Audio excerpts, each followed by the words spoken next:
Mon message est intitulé « La victoire commence dans l'obscurité ». Le livre de la Genèse commence par raconter comment Dieu a tout créé. Il dit que le soir et le matin étaient le premier jour.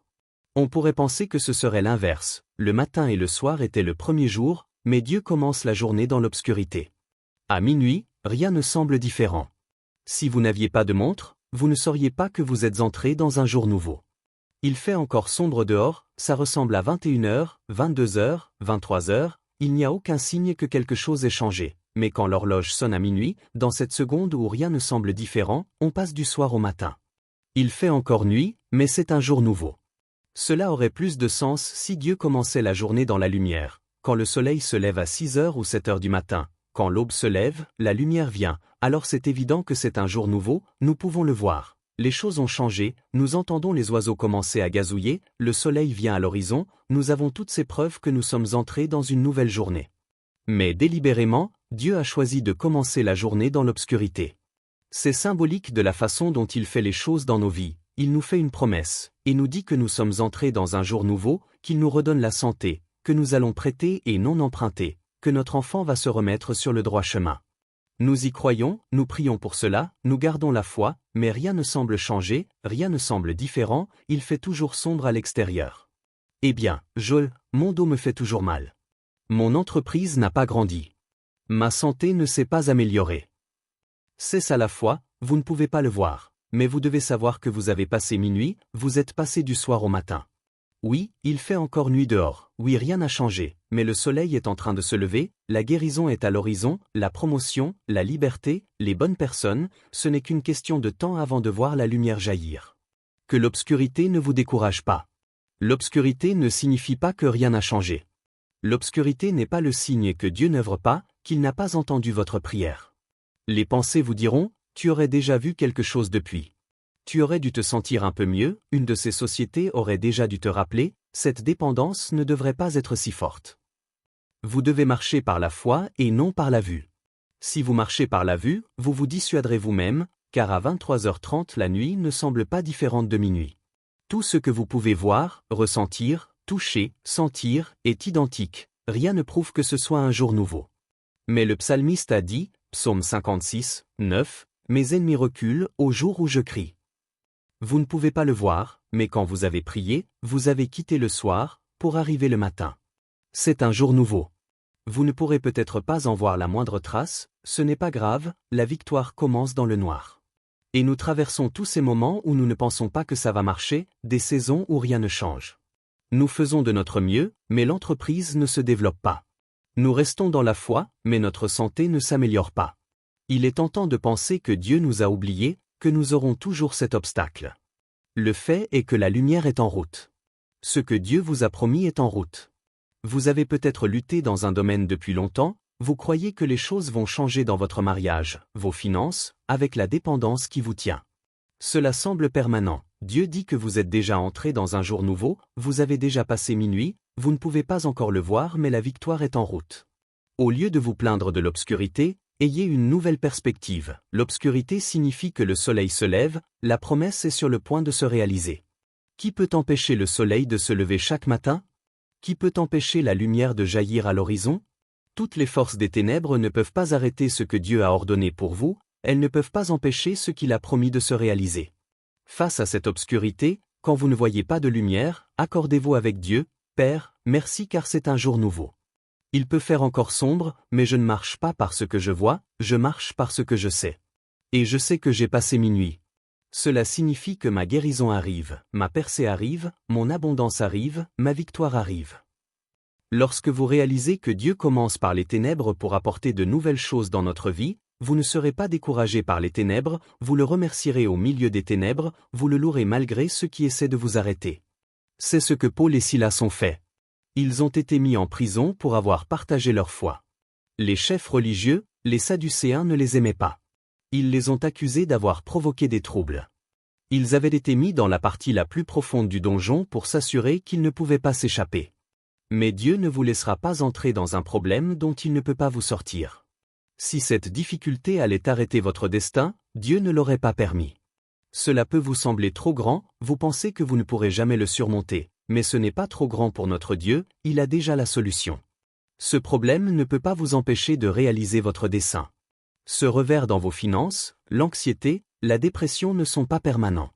Il peut faire sombre maintenant, vous avez eu de mauvaises passes ou vous vous êtes causé des ennuis vous-même, vous pensez que vous êtes coincé. Non, préparez-vous car Dieu n'en a pas fini avec vous.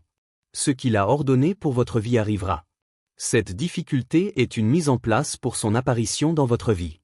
Il va faire quelque chose d'inhabituel, quelque chose qui sort de l'ordinaire et qui vous poussera dans votre dessein, quelque chose qui changera soudainement les choses en votre faveur. Paul et Silas avaient des chaînes autour de leurs pieds, des gardiens se tenaient devant leurs cellules. On aurait pensé qu'ils se seraient débarrassés d'eux et nous n'en aurions plus jamais entendu parler, toutes les chances étaient contre eux. Mais les gens n'ont pas le dernier mot. Ce que vous affrontez est peut-être plus grand, plus puissant, plus influe, mais vous et Dieu êtes une majorité. Lui étant pour vous est plus que le monde contre vous. Il n'y a pas d'obstacle qu'il ne puisse déplacer, il n'y a pas de maladie qu'il ne puisse guérir, pas de dépendance dont il ne puisse vous délivrer. Assis dans le donjon, faussement accusés, ils auraient pu être déprimés. Dieu, pourquoi est-ce que cela se produit? Ce n'est pas juste. Nous faisions ce que tu voulais que nous fassions, mais les Écritures disent, à minuit, ils chantaient des louanges et remerciaient Dieu. C'est intéressant que l'on nous dise à quelle heure cela s'est produit. La plupart des récits sur les autres miracles ne nous donnent pas l'heure, ce détail n'est pas enregistré, mais Dieu a demandé à l'auteur du livre des Actes de nous le dire cette fois, car minuit signifie que c'était un jour nouveau. Pendant qu'ils chantaient des louanges, il y eut soudain un grand tremblement de terre. Les portes de la prison s'ouvrirent, des chaînes tombèrent de leurs pieds et ils sortirent en hommes libres. Ce n'est pas un hasard si tout cela s'est passé à minuit. Ils chantaient peut-être à 22 heures, et rien ne s'est passé. Ils remerciaient Dieu à 23 heures, rien ne s'est passé. Ils louaient à 23h30, mais toujours rien. Mais quand minuit a sonné, quand cette nouvelle journée a commencé, les choses ont soudainement changé. Dieu nous montrait qu'il peut faire sombre tout autour de vous, vous ne voyez pas d'issue, mais lorsque vous entrez dans ce nouveau jour, lorsque vous passez du soir au matin, les choses changent soudainement. Et parfois, vous le voyez tout d'un coup, comme Paul et Silas. D'autres fois, vous le voyez plus tard, mais au moment où vous louez, les choses changent en votre faveur. Il peut y avoir une période d'obscurité, où rien ne semble se passer, mais si vous faites comme eux, et que vous continuez à remercier Dieu parce qu'il mène vos combats, et à le remercier parce qu'il ferait un chemin là où vous ne voyez pas de chemin, alors vous allez entrer dans ces temps où Dieu se manifestera soudainement dans votre vie, et il fera arriver des choses que vous ne pourriez pas faire arriver. Vous pouvez avoir des domaines où il fait sombre en ce moment, et rien ne change, c'est une épreuve. Allez-vous le louer dans le noir? Allez-vous le remercier car ce qu'il a promis est en route? Parlerez-vous comme si cela allait changer? Croyez-vous que la guérison arrive, même si le rapport médical ne s'améliore pas? Ne marchez pas selon ce que vous ressentez. Vos sentiments ne vous disent pas toujours la vérité, vos émotions vont essayer de vous convaincre que ça ne marchera jamais. Votre pensée vous dira toutes les raisons pour lesquelles cela ne se produira pas, regarde la taille de ces obstacles.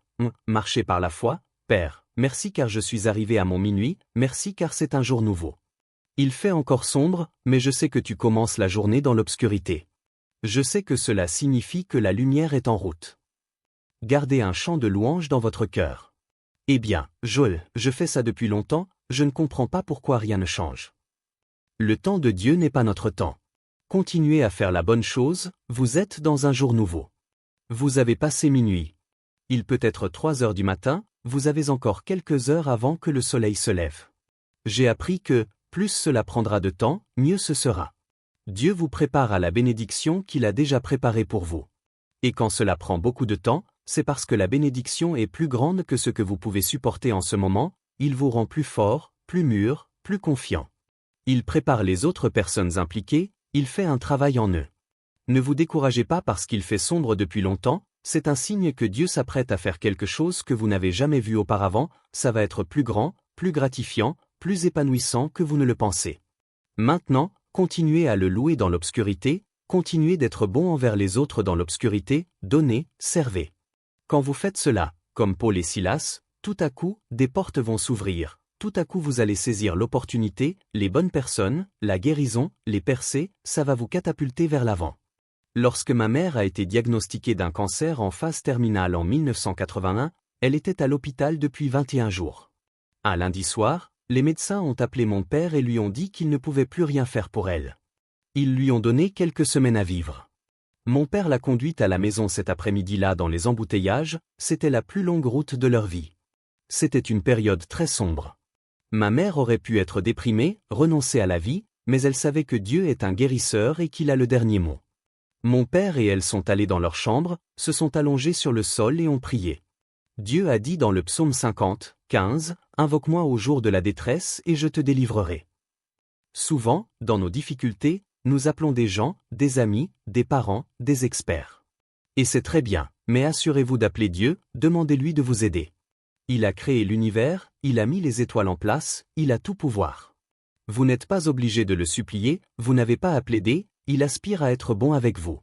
Les Écritures disent, « Votre Père a trouvé bon de vous donner le royaume. » Demandez simplement avec foi ce qu'il a déjà promis. L'une des choses les plus puissantes que nous puissions faire est de rappeler à Dieu sa parole, lui rappeler ce qu'il a dit, « Père, tu as dit que tu me rendrais la santé. Seigneur, je demande ta guérison, je te demande de faire ce que la médecine ne peut pas faire. » Prenez sa parole et faites des prières audacieuses, « Père, tu as dit que mes enfants seront puissants dans le pays. Je te demande de les libérer de cette dépendance, d'éloigner leurs mauvais amis, de les aider à accomplir leur destin. Père, tu as dit que je prospérerais et que je serais en bonne santé, que je prêterais et que je n'emprunterais pas, que tu es Jéhovah Jireh, l'Éternel qui pourvoit. Alors, Seigneur, je te demande de subvenir à tous mes besoins, de faire des rivières dans le désert, donne-moi le débordement afin que je puisse être une plus grande bénédiction. Le 11 décembre 1981, lorsque ma mère et mon père ont prié et demandé à Dieu de la guérir de ce cancer, ma mère a cru ce jour-là qu'elle avait reçu sa guérison, qu'elle était entrée dans son minuit, qu'elle était passée du soir au matin. Mais voici la clé, rien ne semblait différent. Elle était encore très fragile, sa peau était jaune, elle ne pesait que 40 kg. Je ne l'ai jamais entendue se plaindre, elle n'a jamais parlé de défaite. Elle parcourait la maison en citant les Écritures, « Je vivrai et je ne mourrai pas et je déclarerai les œuvres du Seigneur. » Il faisait encore nuit, le rapport médical n'avait pas changé, et mois après mois il n'y avait aucun signe d'amélioration. Tous ses sens disaient, « Ça ne va pas marcher. » Elle n'avait pas l'air bien, elle ne se sentait pas bien. Ses émotions, ses pensées disaient qu'elle n'allait pas y arriver, mais elle n'était pas ébranlée par ce qu'elle voyait, elle continuait à remercier Dieu, marchant par la foi et non par la vue. La vue disait, « Il fait sombre, rien n'a changé, tu ne te rétabliras jamais. » Mais la foi disait, « Je suis entré dans un jour nouveau. Il fait noir maintenant, mais la lumière arrive. » Ce n'est qu'une question de temps avant que la guérison éclate à l'horizon. Cela ne s'est pas produit soudainement comme Paul et Silas, mais avec le temps, petit à petit, elle a commencé à aller de mieux en mieux. Sa couleur de peau est redevenue normale, elle a repris du poids, a repris des forces. Aujourd'hui, près de 40 ans plus tard, elle est en parfaite santé et en bonne santé, aucun cancer dans son corps. Dieu a le dernier mot. Il peut faire sombre dans votre vie en ce moment, mais ne laissez pas l'obscurité vous tromper. L'obscurité n'est pas le signe que vous n'allez jamais vous rétablir. Ce n'est pas le signe que votre enfant ne fera jamais la bonne chose. Ce n'est pas le signe que votre entreprise ne réussira pas. Cela peut avoir pour but de vous arrêter, l'ennemi l'a envoyé pour vous empêcher d'entrer dans votre destin. La bonne nouvelle est que Dieu a annulé ce plan, il déjoue les plans de l'ennemi. Cette obscurité ne va pas durer, la dépression n'est pas permanente, la dépendance, la maladie, les ennuis au travail ne sont pas la fin de votre histoire. Vous êtes passé du soir au matin. C'est un jour nouveau.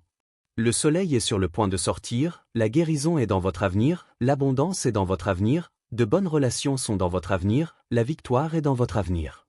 Au lieu de vous plaindre de l'obscurité, d'être découragé par l'obscurité, ayez une nouvelle perspective. L'obscurité signifie que la lumière arrive. Maintenant, faites votre part, commencez à le louer dans l'obscurité, commencez à le remercier pour les choses qui changent en votre faveur. Ne soyez pas ébranlés par ce que vous voyez. 23h30 n'est pas différent de minuit, mais minuit est un jour nouveau. Dieu dit, l'horloge a sonné en votre faveur, vous avez passé minuit. Les choses ne sont peut-être pas encore différentes, ne vous inquiétez pas, la lumière arrive. Le soleil n'a jamais une seule fois manqué de se lever. Dieu n'a jamais une seule fois manqué à ses promesses. Cela peut ne pas arriver selon notre calendrier ou de la façon dont nous le pensions, mais je peux vous assurer que le soleil va se lever dans votre vie.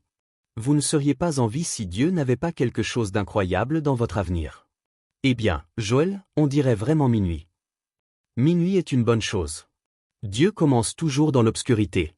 C'est le signe qu'il est sur le point de donner naissance à quelque chose de nouveau, quelque chose de grand, quelque chose d'inhabituel. S'il commençait dans la lumière, cela ne prendrait aucune foi. Si nous pouvions voir comment cela allait se passer, si nous avions toutes les ressources, les connexions, la solution, nous n'aurions pas à dépendre de lui. Le moment de montrer de quoi vous êtes fait est quand il fait noir et que vous ne voyez rien changer. Les pensées vous diront, tu ne sortiras jamais de ta dette. Tu ne rencontreras jamais la bonne personne. Tu n'accompliras jamais ce rêve. Au lieu de devenir déprimé, la bonne attitude, oui, il fait encore nuit. Oui, je ne vois rien changer, mais je ne suis pas inquiet. Je sais que c'est après minuit, et la lumière arrive. Dieu est fidèle. Ce qu'il vous a promis, il va le réaliser. Dans les Écritures, Job a traversé une période sombre. Tout allait bien, la vie était belle, et tout s'est écroulé. Il a perdu sa santé, sa famille, son entreprise, cela ne semblait pas juste. La Bible dit, Job 1h1, Job était un homme intègre et droit. On pourrait penser qu'il n'aurait pas de saison sombre, il n'aurait pas à faire face aux déceptions, aux mauvaises passes. Mais la vie nous arrive à tous. La pluie tombe sur les justes et les injustes. La différence avec les justes, avec des gens comme vous, des gens qui honorent Dieu, c'est que Dieu promet de prendre ce qui était néfaste et de le changer pour votre bien. Il peut y avoir des saisons sombres, mais si vous restez fidèle et que vous ne deveniez pas amer, Dieu ne vous en fera pas seulement sortir, il vous en fera sortir mieux qu'avant, il fera payer l'ennemi pour avoir suscité cette difficulté. Dieu a dit à Satan, « As-tu vu mon serviteur Job? Il n'y a personne comme lui dans tout le pays. Il est irréprochable, c'est un homme intègre, il a un esprit d'excellence. » J'aime le fait que Dieu se vantait de Job. Si vous pouviez entendre ce que Dieu dit de vous, vous seriez étonné. Nous pensons que Dieu est concentré sur toutes nos fautes, nos manquements, mais Dieu voit toutes les bonnes choses en vous. Il voit votre cœur pour aider les autres, il voit votre sincérité, votre gentillesse, votre courage. Je peux l'entendre dire aux anges, « Avez-vous vu mon fils? Jean, il est vraiment incroyable. Avez-vous vu ma fille Rachel? Il n'y a personne comme elle. » Dieu est fier de vous. Il vous a fait à son image, il vous appelle un chef-d'œuvre. Et ce n'est pas parce que vous rencontrez des difficultés que vous avez fait quelque chose de mal. Nous passons tous par des épreuves et des saisons que nous ne comprenons pas. Ce que je veux que nous voyions est que l'obscurité n'est pas permanente, à un moment donné vous allez passer du soir au matin. Dieu va changer les choses, vous allez sortir promu, prospère, à un nouveau niveau de votre destinée. Quand Job a tout perdu, il était très découragé, il s'est assis parmi les cendres et a mis un sac. Il a traversé des phases de bouleversement, d'amertume, de frustration. Mais Dieu sait que nous sommes humains, nous ressentons des choses. Il peut y avoir des moments où vous ressentez ces émotions, ce n'est pas grave, ne restez pas là. Job est finalement sorti de ses cendres, il faisait encore noir, rien n'avait changé, mais il a déclaré, « Je sais que mon Rédempteur vit. » Il disait en fait que Dieu est toujours sur le trône, il a le dernier mot. Je ne vais pas traîner aigre sur ce que j'ai perdu. Je me prépare pour les nouvelles choses qu'il a en réserve. Quelques chapitres plus tard, au milieu de toutes les difficultés, toujours aussi sombre que jamais, rien n'avait changé, mais Job a dit « Je sais que Dieu m'a accordé la faveur. » Il disait en fait « Je sais que je suis entré dans un jour nouveau. Je sais que je suis passé du soir au matin, je sais que cette obscurité n'est pas permanente. » Au chapitre 8, un homme est venu l'encourager et il lui a dit « Job, Dieu remplira encore ta bouche de rire et tes lèvres de cris de joie. » Il disait à Job, ce que Dieu nous dit, ne laissez pas cette saison sombre vous tromper. Ne laissez pas cette pandémie, ne laissez pas la maladie, ne laissez pas la rupture vous faire vivre dans la défaite. Vous allez rire à nouveau, vous allez aimer à nouveau, vous allez rêver à nouveau, vous allez construire à nouveau, vous allez diriger à nouveau, vous allez fleurir à nouveau. Et si l'obscurité que vous traversez n'était pas l'obscurité du tombeau, mais plutôt l'obscurité des entrailles? Et si c'était l'obscurité qui précède la chose incroyable que Dieu va faire dans votre vie? Vous n'êtes pas dans l'obscurité du tombeau. Ayez une nouvelle perspective, vous êtes dans l'obscurité des entrailles. Dieu est sur le point de faire quelque chose que vous n'avez pas vu. Vous allez découvrir des talents qui vous étaient inconnus jusqu'ici. Cette personne qui vous a brisé le cœur, qui vous a quitté, elle n'a pas arrêté votre destin, vous êtes sur le point de rencontrer quelqu'un de bien mieux. Ce temps sombre n'est pas perdu, Dieu l'utilise pour donner naissance à quelque chose que vous n'auriez jamais pu vivre sans cette obscurité. Quand mon père est allé auprès du Seigneur, ce fut un moment sombre pour moi. Mais je peux vous dire que je n'étais pas dans l'obscurité du tombeau, j'étais dans l'obscurité des entrailles. Dieu a donné naissance à des talents en moi que je ne pensais pas avoir. Il a pris ce que je pensais être mon heure la plus sombre et l'a transformé en mon heure la plus lumineuse. La Bible dit, Psaume 30, 11 Dieu transformera mes lamentations en allégresse, tu m'as ceint de joie. Je crois qu'il y a de la tristesse qui est sur le point d'être enlevée, que l'obscurité est sur le point d'enlever. Vous allez être revêtu de joie, heureux, épanoui, vibrant, avec une nouvelle vision, une nouvelle passion. Pas seulement en sortir à peine, et je m'en suis quand même sorti. Non, ce deuil est sur le point de se transformer en allégresse. Dieu va compenser pour la tristesse, il va vous compenser pour le chagrin, le mal, l'injustice. Maintenant, osez espérer, comme Job continuez de le remercier de vous avoir accordé la faveur, continuez à déclarer « Mon Rédempteur vit ». Job a traversé cette saison sombre, mais ce n'est pas là qu'il a fini. La Bible dit, Job 42, 10-12, Dieu lui a rétabli le double de ce qu'il avait auparavant. Il a été plus béni dans la deuxième partie de sa vie qu'il ne l'était dans la première. Oui, il faisait sombre, mais quand le soleil s'est levé, il en est sorti avec une double bénédiction. Ne croyez pas à ces mensonges qui vous disent que l'obscurité est permanente, que ça ne changera jamais. Cette obscurité est le signe que le double arrive. Le soleil va se lever à nouveau dans votre vie. Vous allez voir la bonté de Dieu d'une manière inédite. Il respire dans votre direction en ce moment.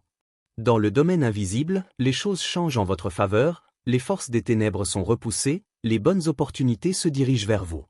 Il va faire arriver des choses que vous ne pourriez pas faire arriver. Vous allez savoir que c'était la main de Dieu. Quand nous parlons de Job, nous pensons que cela a dû être 50 ans de sa vie, c'était une période si terrible, mais certains commentaires pensent que l'épreuve n'était que de 9 mois. Ce n'était pas des années et des années. Ce à quoi vous avez affaire ne va pas durer aussi longtemps qu'il y paraît, cela ne vous gênera pas le reste de votre vie. Le soleil va se lever plus tôt que vous ne le pensez. Vous avez déjà dépassé minuit, le lever du jour est sur le point de se produire, la lumière va éclater à l'horizon. Préparez-vous pour la faveur, préparez-vous pour les percées, préparez-vous pour le double. Vous n'êtes pas dans l'obscurité du tombeau, vous êtes dans l'obscurité des entrailles. Dieu est sur le point de donner naissance à quelque chose qui vous propulsera dans une nouvelle dimension. Mon défi, lui faire confiance dans le noir. Vous ne verrez peut-être rien qui s'améliore, ce n'est pas grave, marchez par la foi et non par la vue. Si vous le faites, je crois et déclare, que Dieu est sur le point de transformer votre deuil en allégresse, votre tristesse en joie. Comme Job, vous allez en sortir restauré, promu, en bonne santé, libre, meilleur qu'avant, au nom de Jésus. J'aimerais vous donner l'opportunité de faire de Jésus le Seigneur de votre vie. Voulez-vous bien prier avec moi? Dites, Seigneur Jésus, je me repens de mes péchés, viens dans mon cœur, je fais de toi mon Seigneur et Sauveur. Si vous avez fait cette simple prière, nous croyons que vous êtes né de nouveau. Allez dans une bonne église qui est basée sur la Bible. Donnez à Dieu la première place. Il va vous emmener dans des lieux encore inconnus de vous. Nous espérons de tout cœur que ce message changera votre vie, n'oubliez pas de le partager pour qu'il en change bien d'autres. Merci de vous abonner et que Dieu vous bénisse.